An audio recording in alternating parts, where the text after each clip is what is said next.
Ever imagine the universe as like a giant drumhead? You know, one that's constantly vibrating, and that every single particle, even us, is just like a ripple on its surface. That's a pretty wild thought. It is. And it's the mind-blowing idea we're diving into today with Alessandro Rizzo's work. Ah, Rizzo. He's the one proposing a periodic table of fundamental particles, right? Exactly. But get this. It's based on how space-time itself vibrates and twists. Okay, now that's a unique approach. I'm intrigued. What's the source material for this deep dive? We're looking at excerpts from his paper on the periodic table of fundamental particles, the vibrational structure of spacetime and torsion, a unified model. It was published in the Annals of Physics journal. Sounds pretty dense. Oh, it is. But it's fascinating stuff. He even suggests that dark matter might be made up of something called Majorana fermions. Majorana fermions. And those are... They're particles that are their own antiparticles. Wait, hold on. Their own antiparticles. How's that even possible? Yeah, I know, right? It's mind-bending. And there's a connection to the Mobius strip in here, too. Okay, now you've really lost me. Mobius strip. What's that got to do with particle physics? Hard to understand that. We need to start with Rizzo's core idea. You see, he says space-time isn't static. Not static, you mean like it's not just this fixed background. Right. It's more like a fluid that can ripple and swirl, and those ripples, those are the particles. So particles are like the waves in this space-time fluid. Precisely. And what's fascinating is how Rizzo derives the properties of particles from this dynamic. You mean like mass, charge, and spin? All of them. He says they aren't fundamental characteristics. Wait, so if they're not fundamental, where do they come from? They emerge from the way space-time itself is behaving. It's all about the geometry and dynamics of space-time. So instead of these properties being inherent, they emerge from the way space-time itself is behaving. That's a pretty radical idea. It is. It's like saying the stage itself is creating the actors, not the other way around. Okay, I'm trying to wrap my head around this. Let's start with mass. How does that work in this framework? Well, Rizzo combines the Higgs field with something called Kaluza-Klein theory. Kaluza-Klein theory, that's the one with the extra dimensions, right? Exactly. It proposes that there are more dimensions than the ones we can perceive. Okay, I've heard of that, but how do extra dimensions play into a particle's mass? Imagine these extra dimensions are curled up really tightly. We don't see them directly, but their size and shape at any point influence the mass of a particle there. So it's like the Higgs field provides a base weight, and then these extra dimensions add another layer of complexity depending on where the particle is. You got it. It's not just about the particle itself, but about the very fabric of space-time where it exists. Mind-bending stuff. What about charge? How does that fit into this picture? Rizzo says electric charge isn't an intrinsic property either. It comes from a particle's momentum in those extra dimensions. Momentum in extra dimensions. That's a new one. Think of it like this. A particle moving in a curled-up dimension can only have specific, discrete values of momentum. Ah, I see. And those discrete values translate to the quantized units of electric charge we observe. Exactly. The fact that we always see charge in those fundamental units is a consequence of the quantized nature of momentum in these hidden dimensions. That is pretty elegant. So we've got mass and charge explained by these space-time shenanigans. But what about spin? That one's always felt especially bizarre to me. Spin might be the most mind-bending concept of all. Rizzo says it's caused by torsion. Torsion. What's that? It's basically a twist in the fabric of space-time itself. Is that anything like the warping of space-time that causes gravity? It's related, but instead of a curvature, it's a twisting. Think of a Mobius strip. A Mobius strip, the one where you twist a strip of paper and connect the ends. Exactly. That's a visual analogy, but on a much smaller scale. So instead of just spinning in space, particles are actually twisting the very fabric of space-time around them. You got it. And because of that twist, space and time might be even more intertwined than we realize. Wow, my head's spinning. Okay, so we've got mass, charge, and spin, all emerging from the geometry and dynamics of space-time. But how does Rizzo organize all the known particles based on this space-time symphony? I mean, what does his periodic table of particles actually look like? It's not arbitrary, if that's what you're asking. The table reflects the underlying space-time origins of each particle. That makes sense. So, like, where would something like an electron fit in? Let's break it down. The electron's mass comes from its interaction with the Higgs field and the geometry of the extra dimensions at its location. Its negative charge is determined by its momentum in those extra dimensions, and its spin comes from that tiny twist of torsion. So all these properties come together to define its unique spot in Rizzo's periodic table. just like elements are organized on the classic periodic table. Now, what about something more complex, like quarks? Quarks, aren't those the ones with the fractional charges? Yeah, like plus two-thirds or minus one-third of the electron's charge, and that's where things get even more interesting. More interesting. How? Rizzo suggests those fractional charges could be explained by even more complex geometries in those extra dimensions. So quarks are like the advanced level particles in Rizzo's table, hinting at even deeper levels of space-time structure. You could say that. Now, how about neutrinos? They're so light and elusive, how do they fit in? Yeah, they're almost like ghosts. What's their deal? Neutrinos are unique because their tiny mass doesn't come from the Higgs field. Really? If not the Higgs, then what? Rizzo proposes their mass arises from torsion, and that makes them strong candidates for being Majorana fermions. Wait, hold on. We're back to those particles that are their own antiparticles. The one and only. But that's what makes them so intriguing, especially when we start talking about dark matter. Ah, right. You mentioned at the beginning that Rizzo's model might shed some light on dark matter. How does it all connect? Well, think about those Chladni figures where vibrations create patterns in sand. Rizzo suggests that near a black hole, space-time vibrations are so intense they could create these exotic Majorana fermions. So black holes are like cosmic factories, churning out dark matter through these intense space-time vibrations. It's a wild idea, but potentially detectable. Experiments like Xenon T and LZ are designed to look for these weakly interacting massive particles, which is what we believe dark matter to be. So if they find something, it could be the first experimental evidence for Rizzo's model. Exactly. It would be huge.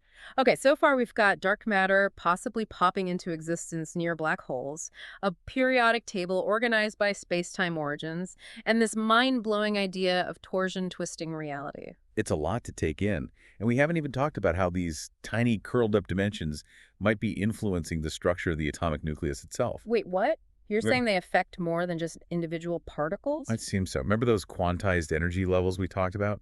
Well, Rizzo thinks those same energy levels could also determine the mass intervals we see between different types of hadrons, like baryons and mesons. Okay, you're going to have to remind me. Baryons and mesons. Those are... Protons and neutrons are baryons. Mesons are a bit more exotic, but they're all made up of quarks. Right, right. So you're saying these tiny dimensions affect not just individual particles, but the very building blocks of matter as we know it. The math seems to add up. The estimated size of those extra dimensions is about 2.82 femtometers. And how big is a femtometer again? It's incredibly small, about the size of a proton. Wow, so it's all connected. But how do black holes, with their immense gravity, fit into all of this? Black holes are where things get really extreme. Their gravity could be warping and twisting space-time so intensely that it creates those mind-bending, non-orientable topologies we talked about earlier. So those Möbius strip-like structures, but in space-time itself? You got it. Black holes are like cosmic DJs, spinning and warping space-time to create exotic particles and potentially even new realms of reality. It's a lot to process. But is any of this testable? Or are we just in the realm of speculation? That's what's so exciting. As wild as it all sounds, there are experiments that could confirm or refute Rizzo's model. What kinds of experiments? One key prediction is that neutrinos are indeed Majorana fermions. So, if we observe neutrinoless double beta decay, it would strongly support the idea that neutrinos are their own antiparticles, giving credence to torsion's role. So we're talking about watching tiny atoms decay to get clues about dark matter and the fundamental structure of spacetime. Exactly. And there's more. The Large Hadron Collider could find evidence of those heavier particles predicted by Kaluza-Klein theory, the ones due to those extra dimensions. Wow. And what about those spacetime vibrations themselves? Any way to detect those? Possibly. Future gravitational wave detectors might be sensitive enough to pick up the subtle hum caused by black holes. So we might actually listen to the symphony of spacetime. That's incredible, but also pretty mind-boggling. It challenges everything we thought we knew about reality. It does. It makes you wonder, if particles are just vibrations of spacetime, what does that say about seemingly empty space? Is it truly empty? Or is it a sea of potential? Maybe the universe is a giant cosmic instrument, and we're just beginning to understand the notes. And who knows what melodies and harmonies we might discover as we delve deeper into this symphony of spacetime. I'm definitely ready for the next movement of this cosmic concert. But before we jump into that, let's take a moment to let everything sink in. This is a lot to process. We'll be back soon to explore those non-orientable topologies and their potential impact on everything from light to dark matter, so stay tuned. Welcome back to our deep dive into Alessandro Rizzo's work. When we left off, we were talking about those non-orientable topologies, remember? The ones black holes might create. Yeah, it's a wild idea. I'm still trying to grasp what a non-orientable region of spacetime would even mean. You use the Mobius strip as an analogy, right? But how does that actually translate to, like, the fabric of the universe? It's definitely a challenge to visualize, but let's try this. Think about it this way. In a non-orientable space, the normal distinctions we use, like left to right or clockwise and counterclockwise, they kind of break down. So it's more than just space being curved. It's like the whole concept of direction gets flipped around. I'm getting dizzy just thinking about it. What would it even look like? Well, we wouldn't be able to see it directly with our eyes, obviously. But think about traveling around a loop in this warped space. When you get back to where you started, you might find yourself flipped. Like literally. Like the ant crawling on the Mobius strip and ending up on the other side. Exactly. It's a pretty trippy concept. But what does it actually mean for particles and forces? That's the big question, right? Like, would gravity even work the same way in those regions? Yeah, that's what I'm wondering. Would everything just go haywire? That's one of the big mysteries physicists are trying to solve. Rizzo's model suggests these non-orientable topologies could seriously mess with how particles interact. For example, a particle's spin. Remember we talked about that being linked to torsion. Right, that twist in space-time. So you're saying a particle's spin might change just by moving through one of these warp zones. Could it even flip from being matter to antimatter or something? It's definitely a possibility. And what's exciting is that these non-orientable topologies might not be purely theoretical. There might be ways to actually observe their effects. Really? But how? We can't exactly send a probe into a black hole to take measurements. True. Direct observation is out of the question, you're right. But there are some indirect ways we might be able to see their influence. Gravitational wave astronomy is one promising avenue. You mean those ripples in spacetime caused by massive objects like black holes colliding? What could those tell us about the structure of spacetime itself? Gravitational waves carry information about the objects that made them. That includes the structure of space-time around them. If space-time is warped and twisted in a particular way, those distortions would leave their mark on the gravitational waves. It's like if you're listening to a record player and the record is warped, the music will sound distorted. The warping changes how the sound travels. Exactly. The music, in this case, is the gravitational waves, and the record is space-time. By analyzing the distortions in the waves, we might be able to find evidence of those non-orientable topologies. So it's like cosmic archaeology, using these echoes of distant events to figure out the structure of the universe. Pretty cool.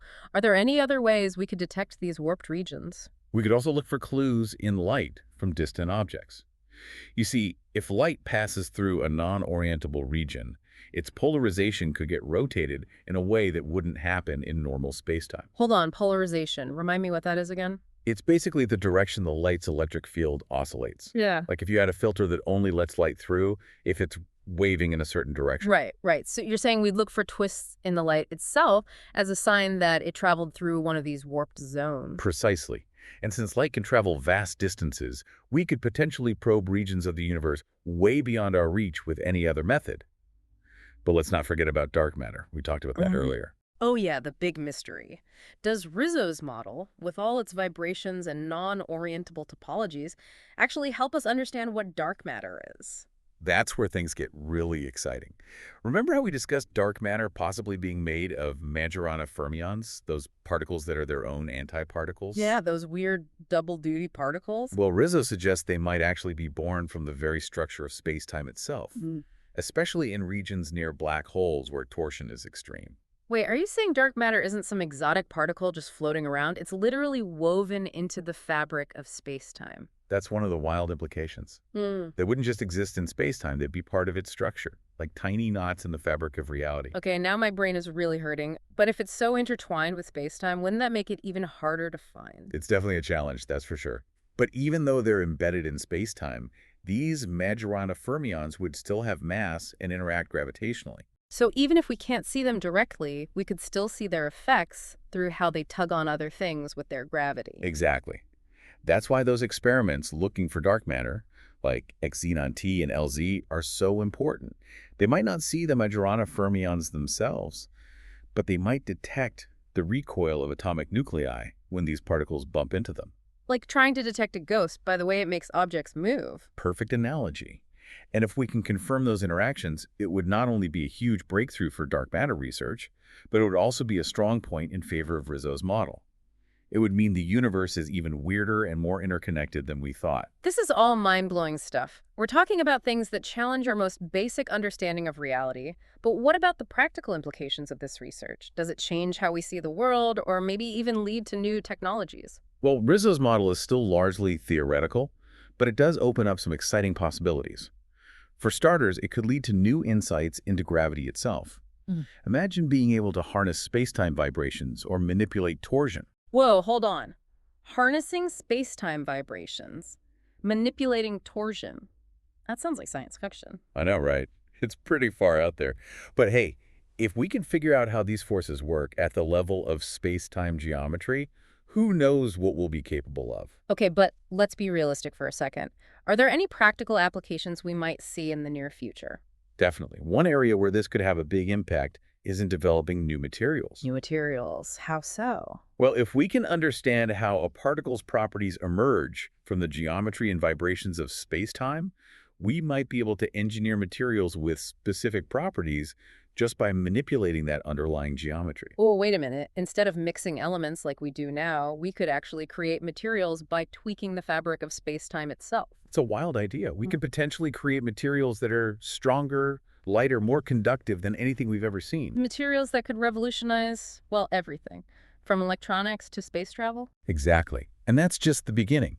Think about quantum computing, where controlling the spin of particles is crucial.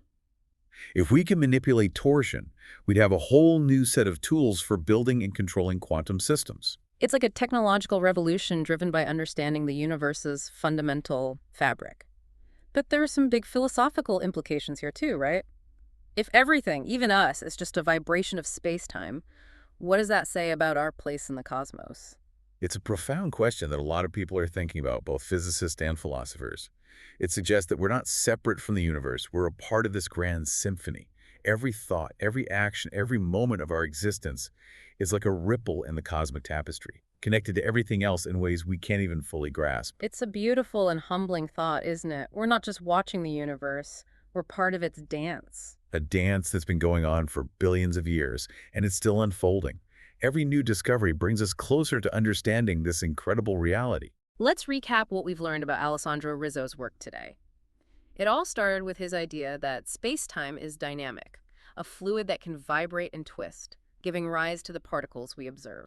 Right. And those vibrations and twists can even create regions with non-orientable topologies, where the usual rules of orientation break down, potentially changing how particles interact and how light travels. We also talked about the possibility that dark matter might be made of Majorana fermions, those particles that are their own antiparticles, and how they might be woven into the very fabric of space-time. And we can't forget about the vast potential implications of this research, both in terms of our understanding of fundamental physics and the development of revolutionary new technologies.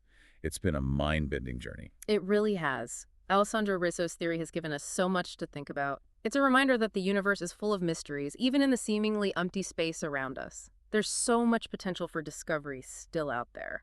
That's what makes it all so exciting. It makes you wonder, what other seemingly impossible things might turn out to be true? Exactly. It reminds us to never stop questioning, exploring, and looking up at the stars with wonder.